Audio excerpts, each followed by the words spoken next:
ঢেকঢেকীয়া লিহিৰি পতীয়া বতাহত যেনেকৈ হালে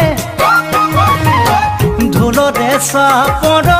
তোৰে লাগি কঁকাল দুচেও তিনি চেওকৈ ভাগে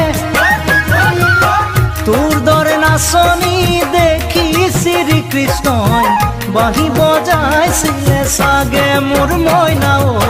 বাঁহী বজাইছিলে চাগে পৰ্বতৰ ঢেকঢেকীয়া লিহিৰি পতীয়া বতাহত যেনেকৈ হালে ঢোলৰে চাপৰত তোৰে লাগি কঁকাল দুচেও তিনি চেওকৈ ভাগে তোৰ দৰে নাচনি দেখি শ্ৰীকৃষ্ণই বাঁহী বজাইছিলে